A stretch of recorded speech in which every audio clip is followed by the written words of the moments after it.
well as Cameron Simon, your boy, versus fucking Malcolm Wellmaker, Damon Blackshear, and fucking a name that Jord didn't want to say,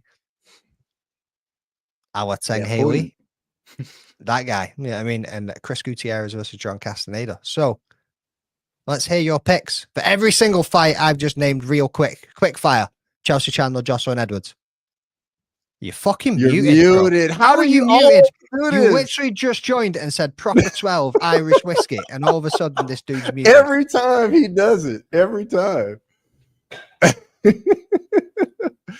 We cannot hear you. We cannot hear you. You might have to unplug the headphones. Maybe that messed it up. Yeah, you shitty headphones. Whoa, ain't nobody want to see those nips on all that. Yeah, this dude is. He's got nothing over there. This dude is drunk. You better put the whiskey. Yes, he is. Now he's froze. He's fucked it completely. Told you we were multicultural, authentic African internet right here. Shit. Dicks inside of what's happening, brother. Yeah, we still cannot hear you. He's frozen. Demonetized. We are having an absolute nightmare. Yeah, he's definitely frozen. Someone save that picture. We'll use it as the background next week.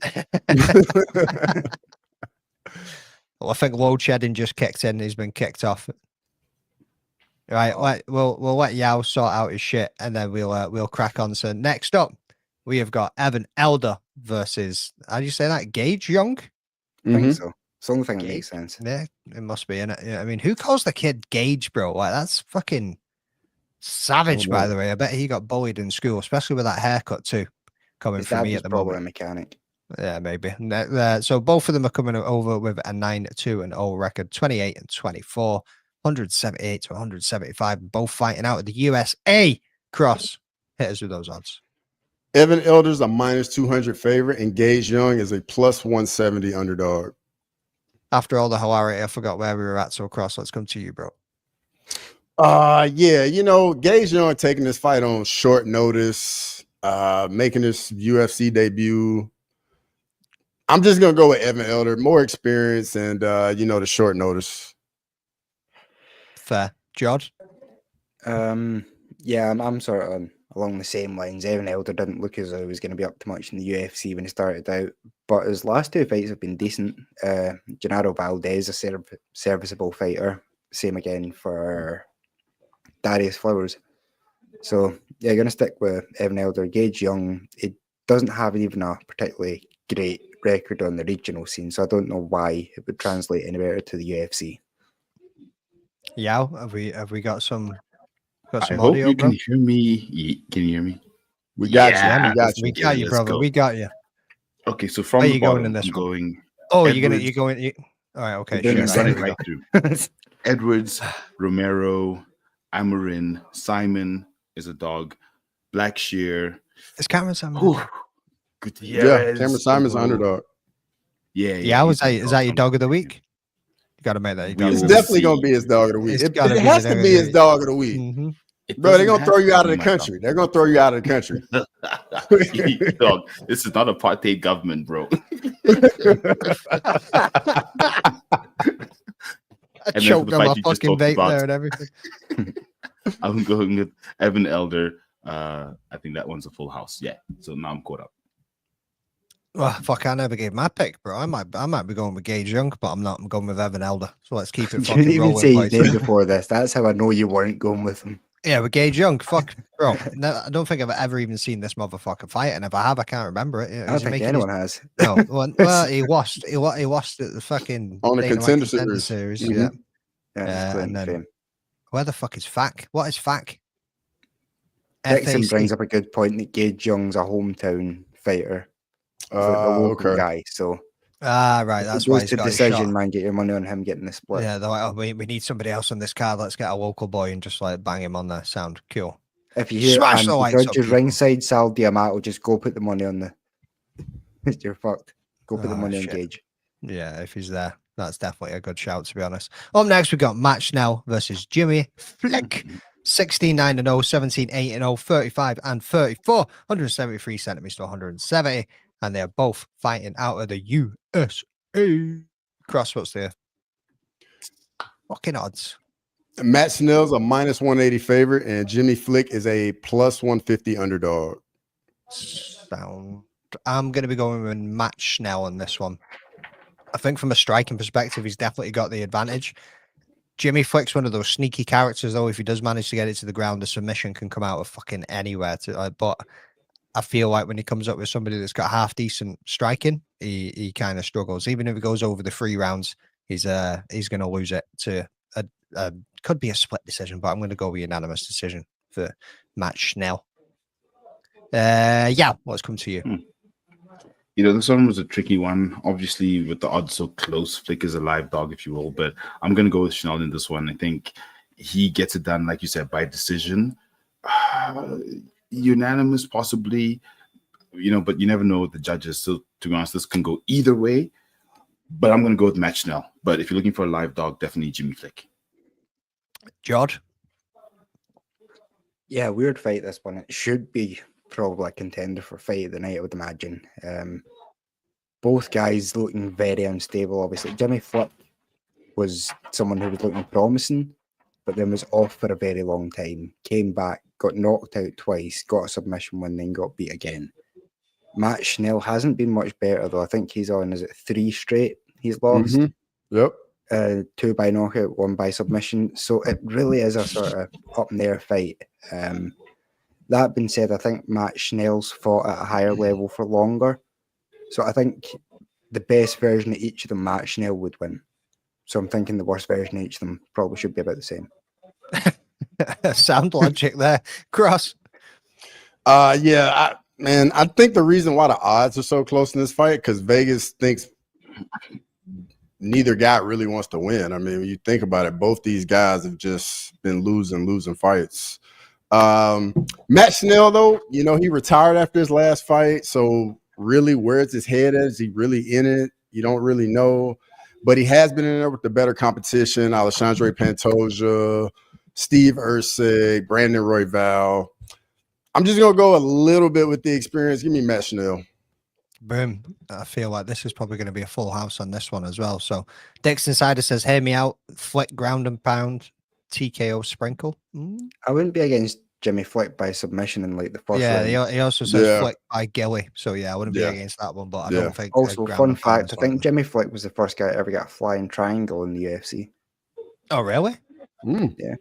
Nice. Yeah, I mean, spark it up, homies, from Andrew Nance. Yeah, I mean, Andrew, what's going on? Got him and fucking spark him, brothers. This one is going to look exactly like Melt Costa versus Philly. Don't say I didn't warn you. Oh, good shout, Dix Insider. Good shout. Insider spitting fire tonight, boys. Next up, we got Ikram Aliskerov versus Andre Muniz. I did come to everybody there, didn't I? Yeah. Andre Muniz, and we are 15-2-0, 24-6-0, 32-35, 183 to 185, fighting out of Russia and Brazil. Cross, what are those odds? Ikram Aliskerov is a minus 480 favorite, and Andre Muniz is a plus 370 underdog. We'll stick with you, bro. What are you saying? Yeah, I'm gonna go with Ikram Aliskerov, man. I know he got knocked out by Robert Whittaker in his last fight, but I just think he's a more well-rounded fighter than Muniz. Like on the feet, Muniz still is kind of out of his element. I know he's a very good BJJ practitioner, but I don't see how he's gonna get the takedowns against Aliskerov. So it's just gonna play out on the feet. Yeah, George. Yeah, it's a weird one. Muniz just beat the Iron Turtle, who's a fairly decent fighter. He seems to struggle on the ground, but not in the submission department. He's too content to be on bottom, which leaves whoever's on top to just open up and beat him. That's how Paul Craig got it done. Aliskerov, I don't feel that we've seen that much from him. You know what I mean? He's beaten a couple of guys like Phil Hawes and stuff like that. In pre-UFC, he seemed to have a good ground game. So I'm not overly convinced by him as favourite, but I'll take him just because Muniz is getting on an edge. Yow. Give me Russia by TKO. Talk to me, brother.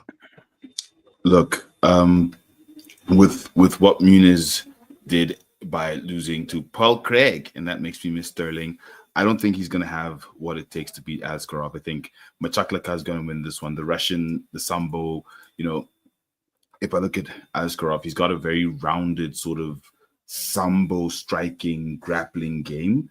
Muniz might be BJJ specialist, but I think, like you guys said, he's not going to be able to get it to the ground.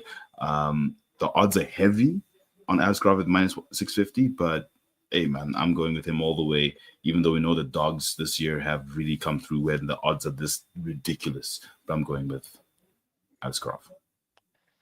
Yeah, I think, again, this one's probably going to be another full house on the cards, but I don't know, man. There's something there where I feel like the experience in Muniz might be able to surprise some people, but like you say, when he goes down to the ground, he's too happy to stay on his back. He's too happy to play the bottom game, and he just doesn't throw enough up to try and. Yeah, grow up, brother. It's your fucking birthday and you're having a little giggle over that one. You know what I mean? Jesus Christ, you're acting like a 12-year-old boy over here. Fuck. Dude's about to be 51 tomorrow. It's the proper number 12. It's Irish. Don't confuse the people. We've told them we have Africans here. They go, think you're fucking Irish. Yeah, and like George said as well, like beating the Iron Turtle was not the easiest task in the world. It's not the hardest, but it's not the easiest either. I mean, pretty hard for us. We'd probably get smashed, but at the same time, Probably. I know, yeah, for somebody at that level, like, but Paul Craig landed some heavy elbows that hurt that brother, but he did land a good few shots on Paul Craig first. It wasn't. I mean, again, it's Paul Craig, so it wasn't exactly the biggest fight ever either, but it was Paul Craig's fucking middleweight debut. Mm-hmm. It was a spectacular finish for him to go and get that done. I mean, but yeah, I think Ikram has only ever lost to Hamzat and Robert Whittaker. Mm-hmm. And that's two boys at the top of the game, right up there. Yeah, I mean, as much as I can see, Cross has got a little smile in the corner of his mouth right now. I know what you're thinking, brother. I know it's already going through your head. You know what I mean? So I'm going to go with Ikram in this one. Like you say, boys, more well-rounded, younger, hungrier, and I think he should be able to get it done. But I wouldn't be surprised if it flips and goes the other way and somehow Muniz manages to pull it off. I think the only way I only see Muniz's only path to victory is submission for me. And it's unlikely that we see Ikram get caught in that. That's the other thing as well. So yeah, can't see it going any other way, to be honest with you. Next up, we got Randy Brown versus Nicholas Dalby. 19-6-0, 23-5-1, 34-40, bro. Dalby's pushing it these days, but he was looking good up until his last fight. Coming out of Jamaica one as well as Denmark. Cross, give us those odds. Randy Brown's a minus 260 favorite, and Nicholas Dalby is a plus 220 underdog. Who did we start off with last? It was Cross. George, let's come to you, bro. Yes, I'm taking. Yao, did you want this one? Yes, please. Mostly because he is 40. So shout out my age mate, and also Dalby. Let's stop you there. Wait. George, continue, bro. All right. This is all getting very confusing, but I'm gonna try. Yeah, so for my third underdog, Nicholas Dalby. Randy Brown is always very dangerous, but Nicholas Dalby has this weird thing, and I tell everybody every time he's fighting, wait till the first round's done and bet in play on Nicholas Dalby to win by decision. He gets his ass kicked in the first round and wins the second and third round. And it's happened time and time again against better and better opponents. I'm banking on it happening again. I think there was one of the fights I got him at like 7-1 in play because he got beat up that badly in the first round. But he's a grinder, man. He seems to pull it out in the second and third round. Yeah, 100%. You ain't wrong there. Yeah, let's give you the limelight, brother. 40 yeah, club so all Dalby, the way. Look, I'm past that, but Dalby mostly because of what happened between, oh gosh, now his name's escaped me, who just beat, oh goodness, in the heavyweight division. Who did Dalby? What? But anyways, looking at his record, I remember this. Looking at his record as a 40-year-old coming up against someone who's an up and coming Randy Brown, tough, taller than him. I think his experience is going to let this go to decision. He's going to grind it out. Randy Brown is hungry. Rude Boy is hungry. But Dalby's just going to have the edge, I think, in a decision win. Not by split. I think it's going to be unanimous. He's going to just edge each round. Just edge it because he knows how to play to the judges and win. So I've got Nicholas Dalby. Danish Dynamo. Fair. You're not wrong, boys. Like, Dalby is an absolute dog that will just keep pushing forward, take the punishment, and somehow manages to pull it out of the bag every single time. But I've got to go with Dixon Cider on this one. Yeah, I mean, Randy by split decision. If you look at Randy Brown's last fight, boys, I thought he beat Brian Battle. Yeah, I ain't gonna lie. I thought he beat Brian Battle. I thought it was all the bullshit that never went his way. Randy Brown, he's got power in his hands. Even though he's pretty big, he's got some speed about him too. You know what I mean? And the boy cracks. Like, he's got the power behind him as well. So I think the range is probably going to be a little bit too much for Dalby to handle. I reckon he's going to work from the outside and just keep pushing through, doing what he needs to do. So Randy Brown all day for me. And just before we move on to crossover, the boys, MMAnomaly. What's happening, brother? Stop doing work. Get on the show. Stop being a bitch and kidding on the jet lag is kicking your ass. Like, you're chatting bollocks, bro. Drink a whiskey, come and join Yao. You can both raise a glass together and we can just crack on with the show. Like, I mean, as we're moving on to the main card, Irish.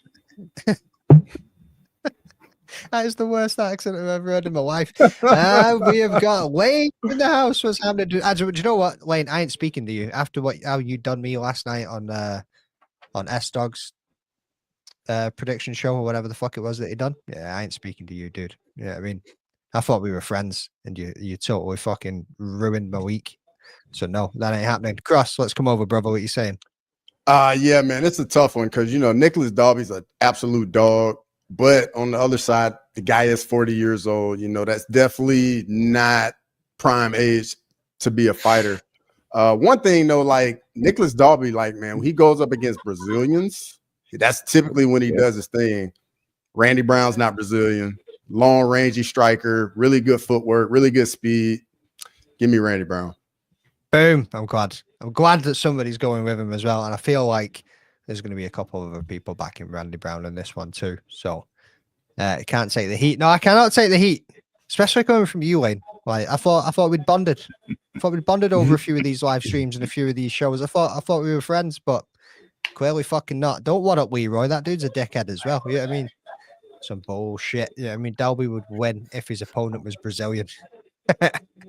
Owen makes a very, very good point on that one. Up next, we have got Michelle Pereira versus Leroy Abus-Magomedov. 31-12-0 for Michelle Pereira, 27-6-1 for Abus, and we have got 31-34 fighting out Brazil and Deutschland. Let's come to Yao. You want the odds? You want the odds? No, we don't need them. No, go on, brother. Sorry. Michelle Pereira is a -140 favorite, and Abus-Magomedov is a +120 underdog. Oh, Abus is the underdog. Yeah. Fucking muted again, brother. What are you doing? Stop clicking it.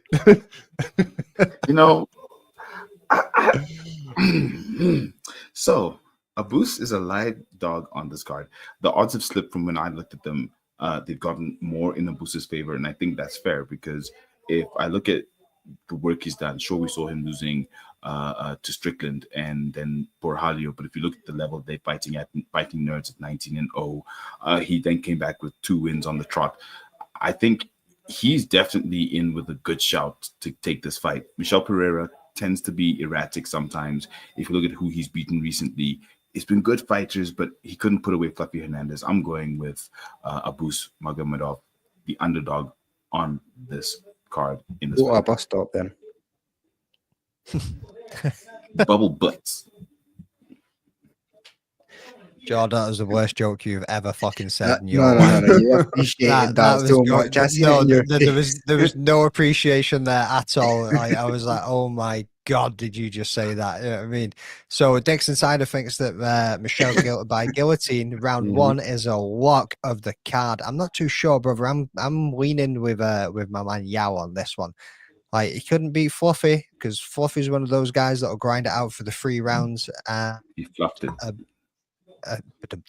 A Bruce is gonna take this over 3 rounds, in my opinion. Michelle Pereira comes out very fast, very explosive, tries to get it done in the first round, and if he can't, I think Abyss should be able to just work his way towards a decision. I mean, he's not spectacular in the way that he goes about it, but he can be methodical in the way that he needs to fight and how he needs to score it to get there. So, Cross, who you saying? Yeah, but I want to remind you about a boost. We did see his cardio just go. I knew the cardio was coming. We saw the cardio go in the Strickland fight. So I mean, I feel like this fight is going to be where the action is going to be in the first round because both guys just going to go after it. I do see a path to victory for Boots using his grappling. I mean, he definitely used that in the Bruno Ferreira fight. But I just think Fluffy Hernandez was just a nightmare matchup for Michelle Pereira. I think this is a little bit more up his alley. So give me Michelle Pereira. Oh, George. By back. Yeah. We are all talking about early Michelle Pereira. If you actually think about his last few fights, he's actually been using grappling in the 3rd round to secure the rounds, just holding dominant tops. He's changed his fighting style. Now, Abyss, I don't know, we've seen him quit on himself before. We've seen him tire before. I can't really think of a time that's been the case for Pereira. Even when he is tired and gassed, he's still fighting and trying to come forward, albeit far more sloppy and more hittable. So I think Michelle Pereira is far more superior a fighter here, and I think he's more willing to stick to a game plan. It's going to be interesting to see the pick sheet this week on this one. Yeah. See where it's going. Oh, Jesus Christ. Yow. What is going on, brother? You got boys fighting in your living room or what? You like, fuck it, Friday? That's why he keeps hitting the mute button because he knows the background. I get it now. It makes sense. But I'm with you, y'all. I'm with you. These guys are out there making... Yeah, I'm surprised the neighbors haven't called yet, to be honest. He's waiting on it, and then he's just going to go to the door with a bottle of Irish whiskey in his hand, and he just start fucking speaking in that accent. Yeah, I mean, top of the morning. Yeah. Come in. Oh, by the way, it's proper number 12. Irish whiskey, Lakers and 5. Shut the door in the face. Boom. Up next after that one, we've got Giga Chikadze coming back. He's been out for just about a year now. It was UFC 304 was his last fight versus my man Arnold Allen, and he's coming in against David Onama, who got 15-4-0, 13-2-0, 36-30, 183 centimeters to 180, fighting out of Georgia and Uganda. Crossover. Hit us with those odds. Giga Chikadze is a plus 150 underdog, and David Onama is a minus 180 favorite. Yeah, no, we're just done. Yeah, Cross, we'll go with you, bro. Yeah, man. I really thought Giga looked really good in the Arnold Allen fight. I know it was a year ago, but him coming back after that beating he took to Calvin Kattar, to me, I thought he made some improvements. David Onama's is a very exciting fighter, is always in wars, but the guy definitely gets hit a lot. And give me the underdog and Giga Chikadze to get it done. I didn't know Giga missed weight as well. Big Ank, what's happening, brother? Shares that little bit of information. George, where you going with this one? Yeah, I think I'm changing my pick right now. Not based on that information, just... You put your picks in a week ago, brother. Yep, well, it doesn't matter. Those picks don't count. But I'm thinking, I remember Giga Chikadze being on way worse a run than he actually was. He's bigger than David Onama, which I didn't really have in my head.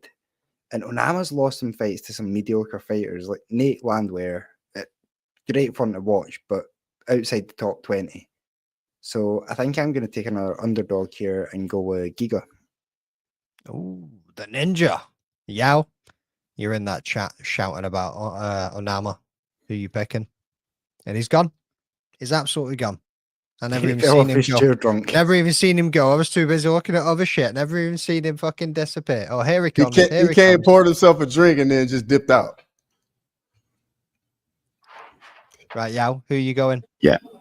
I'll unmute you, brother. Don't you worry about that. Oh, he muted himself because I done it for him. I had this battle with Patrick on my show where he was having a lot of feedback.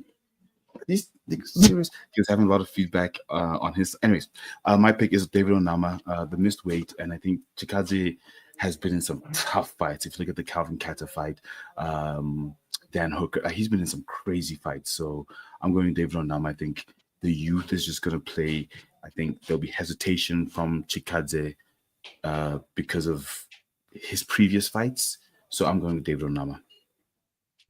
Fair. I'm going to be backing David Onama in this one as well. Yeah, I mean, Giga Chikadze can turn up and put on a scrap. I mean, he's got leg kicks for days, or just kicks for days, to be honest with you. Watching the Arnold Allen fight, I was nervous, bro. See, when you're watching that shit live, sometimes it's not as easy to tell. Like, when it's a close fight like it was, it's not as easy to tell. And I was like, are they 1-1 going into the third here? Is it like 2-0 to fucking Giga? Is Arnie up on any of these? Like, I was sitting, my knees were bouncing, my fucking palms were sweaty, all the rest of it. Like, Giga is exciting to watch, but like Yao said, I feel like the younger fighter here should be able to get it done. He's going to have a little bit more balls about him to push forward and put the pressure onto Giga Chikadze. So David Onama for me, boys.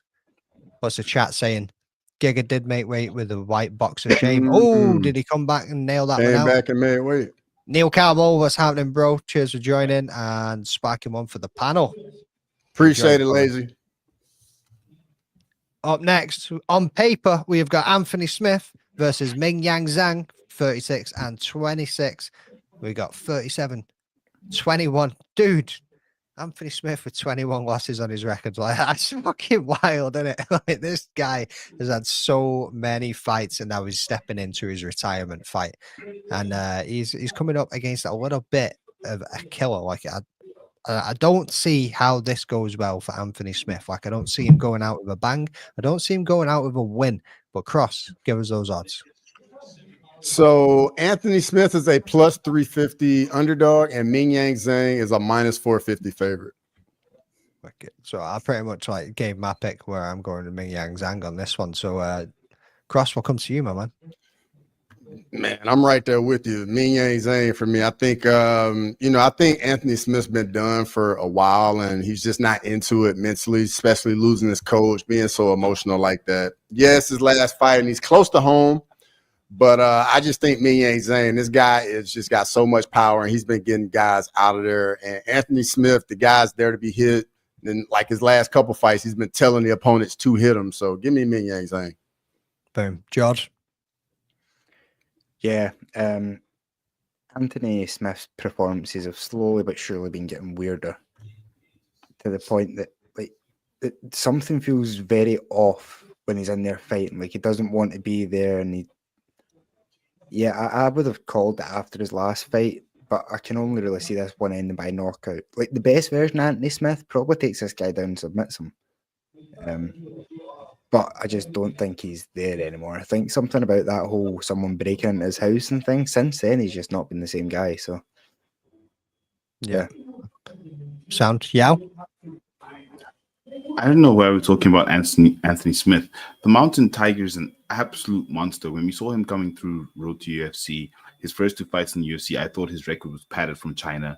And we saw him absolutely destroy Benson Ribeiro and then defeat Ozzy Diaz. So for me, it's more about what Ming Yang Zhang, the Mountain Tiger, is bringing than the fact that Anthony Smith isn't really in the game. I think Mountain Tiger is he's just in a heck of a headspace. He's 26. He's still hungry as hell, and his hunger more than Anthony's lack of fight is really what for me is going to win this fight. So give me Ming Yang Zhang, the Mountain Tiger, by TKO. First round, let's go.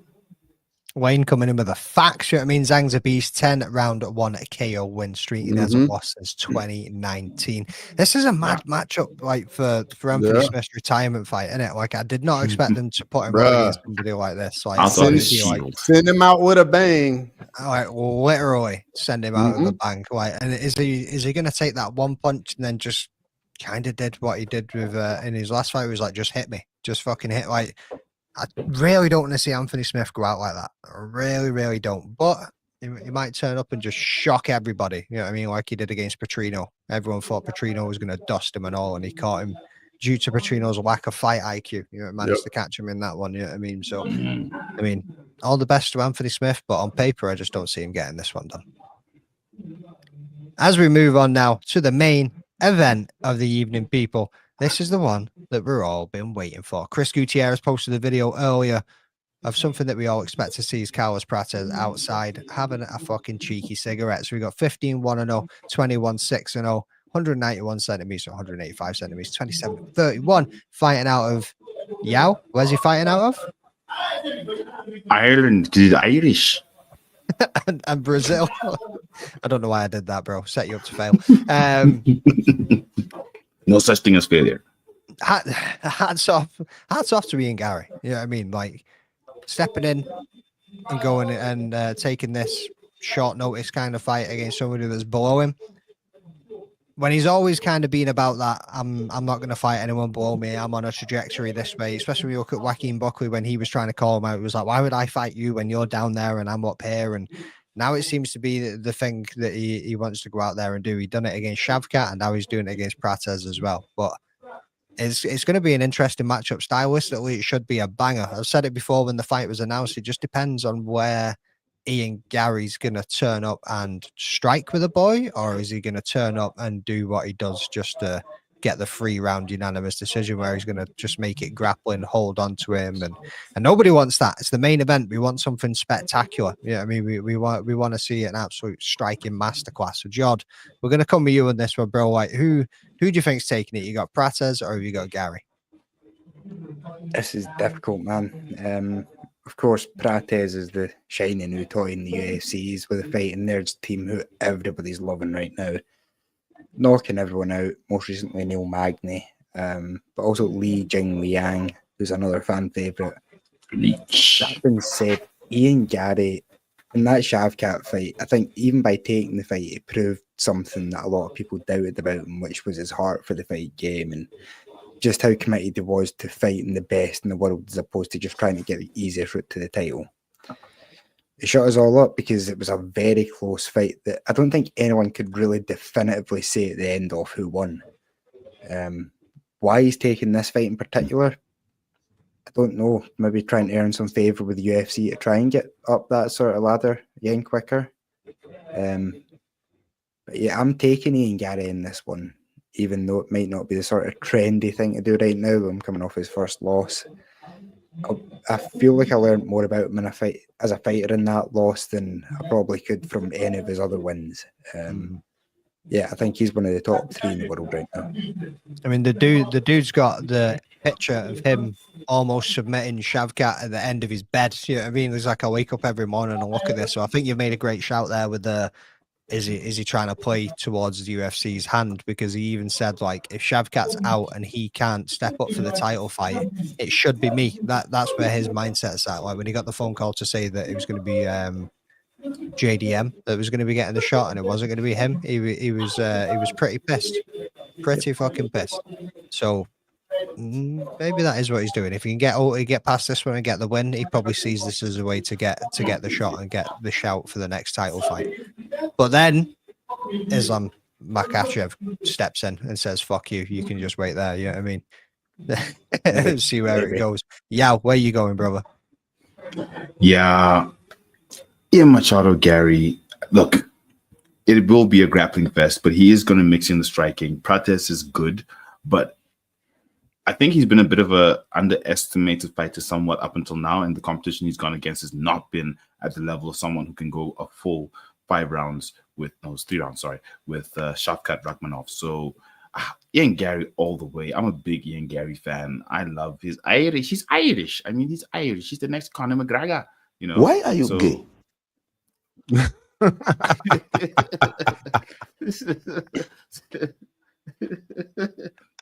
So give me Ian Garry.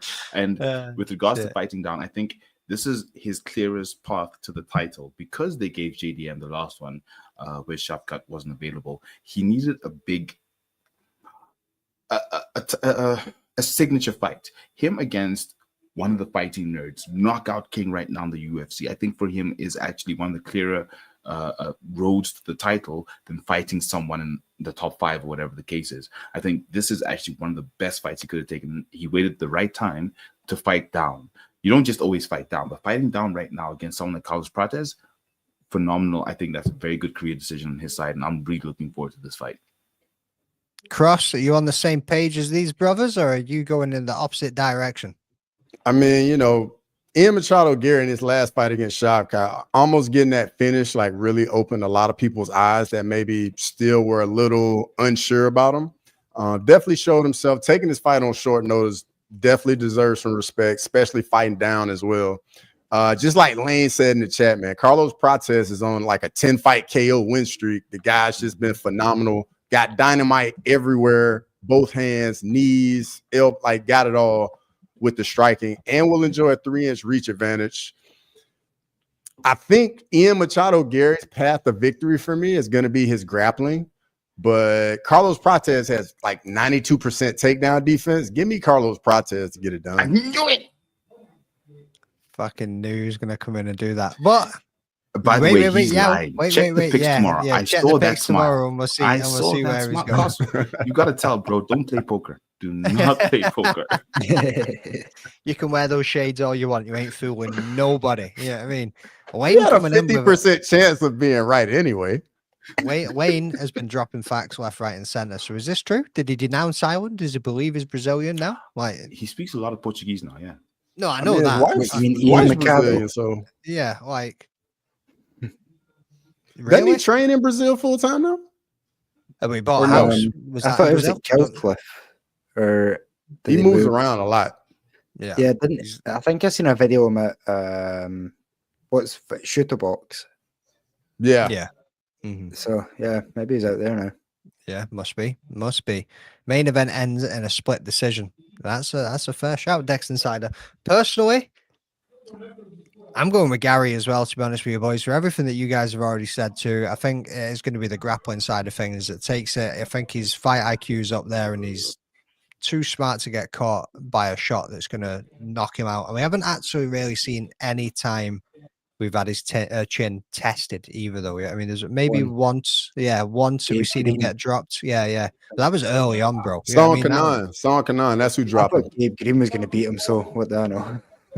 Fair. But yeah, I think Ian Gary, like I say, I think he's just gonna do what he's got to do and utilize the grappling to get the win in this one. I definitely see it going as a unanimous decision. I don't think we're gonna see the finish that we kind of want to see, but I hope he turns up and just stands in the middle and they just get in the pocket and they just start striking.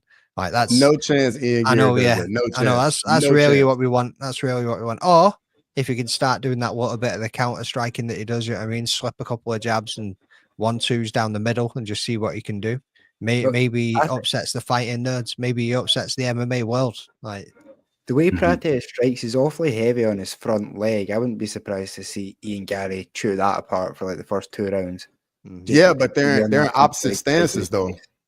You know, so like that the outside leg kick's not gonna beat her. I mean, he can go inside, but I feel like the inside leg kicks aren't as effective as the outside leg kicks from guys. depends how fast you are, I suppose. Yeah, if he's really heavy on it like those guys are, though, because they're trying to throw 100% with every shot. You know, inside might work. We'll see how it goes. Right. Anyway, let's wrap it up, fellas.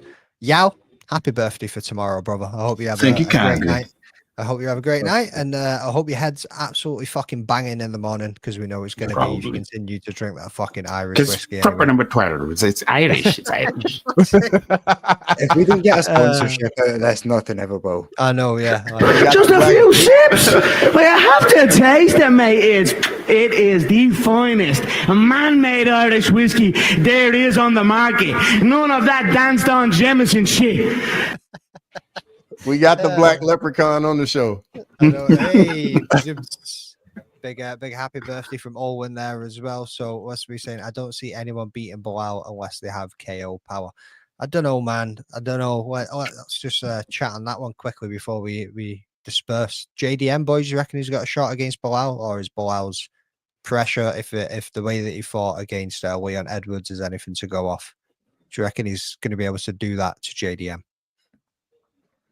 Yeah, he's going to bore him to death as he does everyone else. Like the annoying thing about Bilal is he's good. He's getting better in each and every fight, but he's still like watching fucking flies fuck. Like genuinely the most boring fighter on the planet. Islam is the only fight I can really see doing much to change the division at the minute, really. But we ain't going to see that fight. We ain't going to do it. Khabib doesn't want it, man. Yao doing an Irish accent is like a low-budget Disney movie. They make it cast in a high-budget Disney movie the way they're doing it now. Oh, that's true. That's true. Yeah, I mean, It's like they casted a black guy to be the leprechaun in like a Irish commercial. shit. I need to get lessons from Black Diamond.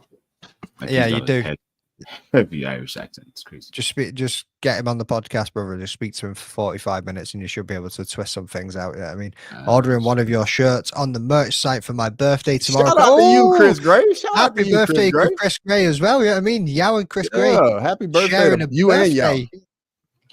Taurus, let's If I had get it. Let's go. If I had something on the fucking soundboard for a happy birthday, I still wouldn't play it. Remember the name, forget the fight. Carlos Madera. Yeah, I mean, anyway, boys, let's fucking wrap this up. Thank you very much for everybody who's been tuning in, whether you've been on X or whether you've been on the YouTube or everything. A big happy birthday from Wayne there as well. So yeah, peace out. Enjoy the fights, people, and we'll catch you at the next one. Peace.